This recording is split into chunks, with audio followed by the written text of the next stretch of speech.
Les artisans de métiers d'art ont tous un profil différent. On a des gens issus de milieux sociaux plutôt aisés, on a des enfants d'ouvriers, on a des gens qui ont fait des études supérieures, d'autres qui n'en ont pas fait. Donc on a vraiment des profils tous différents. Donc nous, c'est au-delà de la passion. Ce qui nous unit, c'est vraiment ce fil rouge du bien faire et d'essayer de caresser la perfection.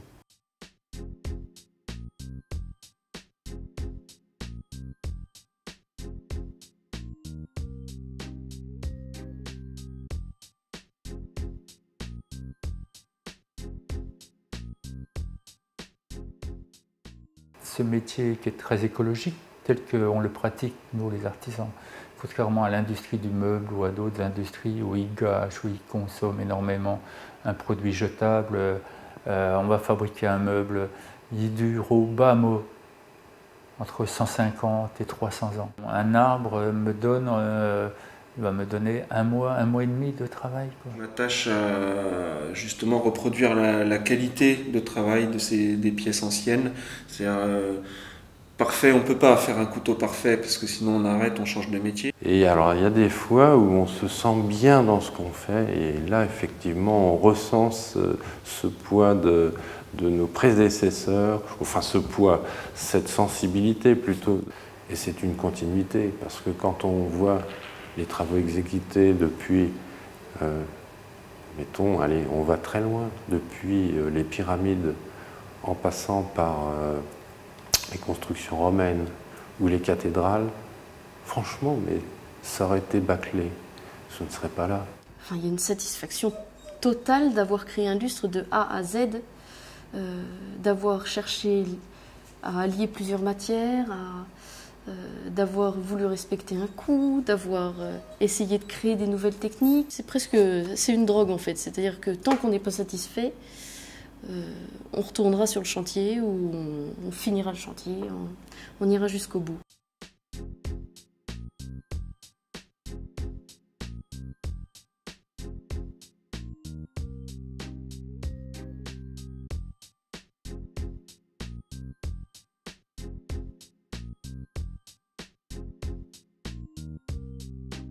Nous sommes des gens qui sommes en total décalage par rapport à l'univers économique dans lequel nous sommes.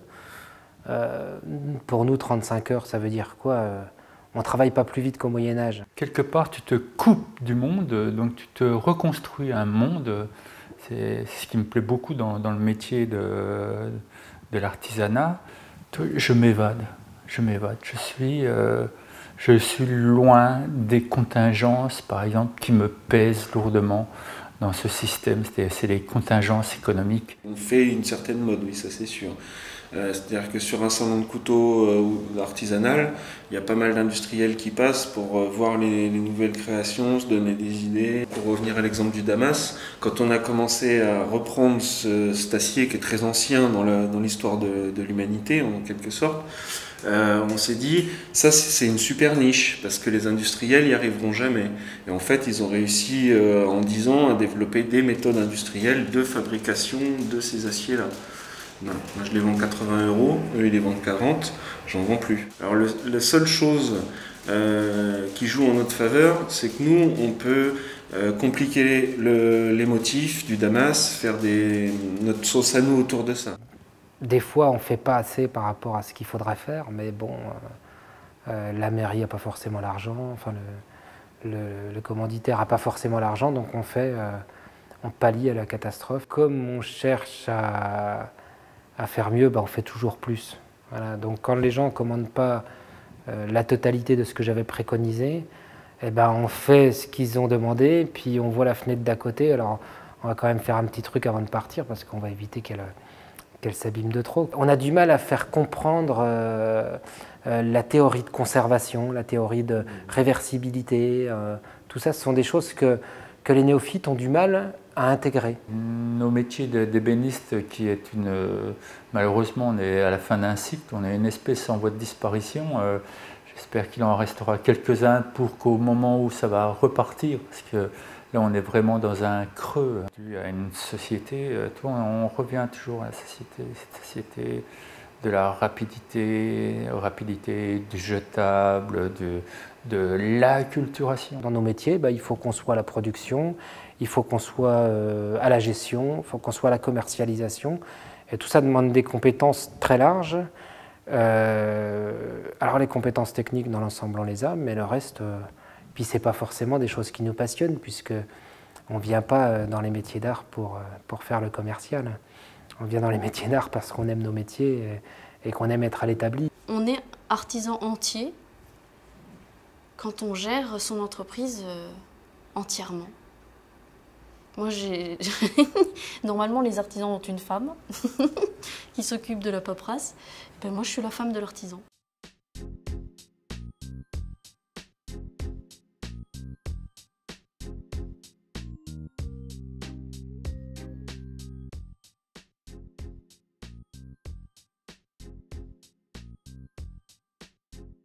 On a un rayonnement et c'est ce qui fait que les gens arrivent et sont souvent épatés au-delà de toute reconnaissance technique et autres sur ce qu'on fait. Non, ils sont épatés par cette espèce de bien-être. Et c'est souvent aussi pour ça que les gens nous disent « vous avez de la chance de faire ce que vous faites ». Parce qu'on a de la chance d'avoir cette fraternité, on a de la chance d'être bien dans nos baskets et bien dans nos mains, quoi. Vivre de son métier financièrement, c'est vraiment une reconnaissance. Ça veut dire qu'enfin, on peut compter sur son métier. Comme je dis souvent à des clients, quand ils viennent et qu'ils m'interpellent et qu'ils me disent « Ah ben oui, mais vos produits sont des produits chers. Nos produits, nous, artisans d'art, ne coûtent pas plus, coûtent bien souvent moins cher qu'une option Jean Talus sur votre voiture. » On doit se démarquer avec notre façon de travailler, avec les essences de bois. L'industrie ne peut pas utiliser du noyer, on utilise du noyer. L'industrie ne peut pas utiliser du prunier. Il y a plein de pruniers à la campagne. Donc offrez-vous un meuble. C'est un luxe accessible. Ce ne sont pas des gens immensément riches, donc ils sont attentifs. Il a l'air d'aimer son métier, mais enfin on a vu que sur du papier et puis de la parlotte, quoi. Maintenant, il est à l'établi, il fait les choses, puis elle arrive, et puis très souvent c'est mieux que ce qu'ils imaginaient, avec la petite appréhension, ce qui fait que tu passes un moment délectable. Heureux de vivre mon métier, je pense que c'est une évidence. Et au fur et à mesure du temps, ce qui me rend heureux aussi, c'est la transmission. De voir qu'un apprenti s'intéresse à ce métier, et là ce sont de véritables moments de plaisir. Et puis aussi de travailler sur des réalisations communes avec d'autres artisans, ça aussi c'est du plaisir. Aujourd'hui, elle a mon image, cette entreprise, parce que je sens que tous les lustres qui sortent d'ici sont passés entre mes mains.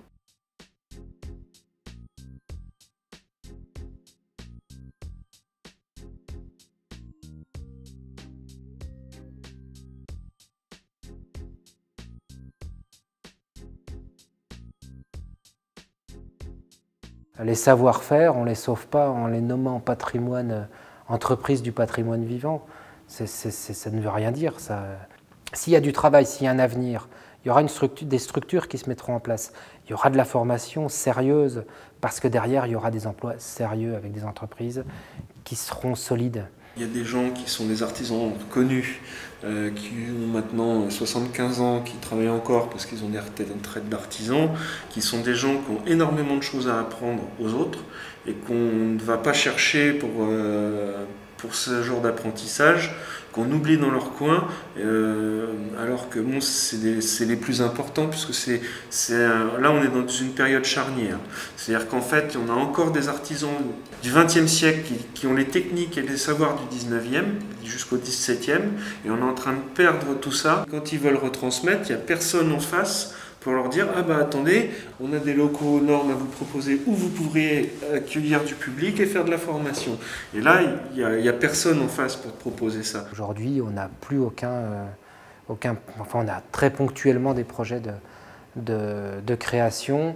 Et c'est ces projets de création qui nous font qu'on se remet en question, on se remet en cause, on cherche des nouveaux procédés.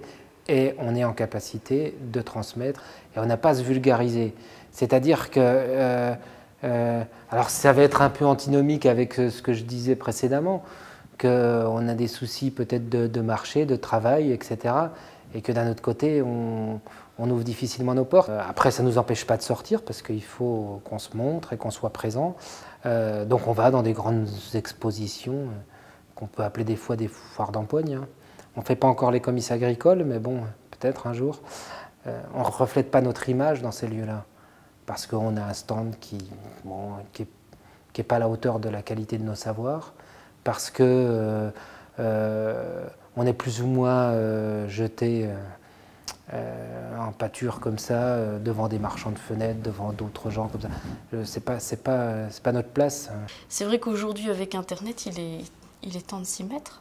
Je ne travaille pas encore beaucoup sur Internet, mais c'est un de mes objectifs futurs. Il faudrait qu'on creuse une idée de se promouvoir noblement. En tant qu'animatrice d'un pôle métier d'art, je suis essentiellement confrontée à l'individualisme des artisans qui, de leur côté, sont farouchement attachés à préserver leur savoir-faire. Ils ont des impératifs économiques forts, ils ont à défendre une entreprise, à défendre sa rentabilité, mais en aucun cas ils ne vont sacrifier à la qualité de leur réalisation. Quel est le meilleur temps de rencontre entre les clients et les artisans? Alors l'idéal, c'est bien sûr l'atelier. L'idéal est de faire venir dans l'atelier un public, s'il n'est pas averti, un public curieux, à qui l'artisan pourra parler longuement de son savoir-faire, de ses techniques. Mais dans les expositions, la vigilance doit être extrême, parce qu'il s'agit d'abord de ne pas les mélanger avec des loisirs créatifs ou des savoir-faire de moindre importance, qu'ils soient réunis, on va dire, entre gens de qualité. Donc c'est malgré tout un milieu très élitiste. C'est le temps moderne qui s'adapte aux artisans, puisque le public vient les voir, prend le temps à ce moment-là de déambuler, de leur poser des questions. Et là, la disponibilité des artisans est totale. La plupart des artisans parlent du web.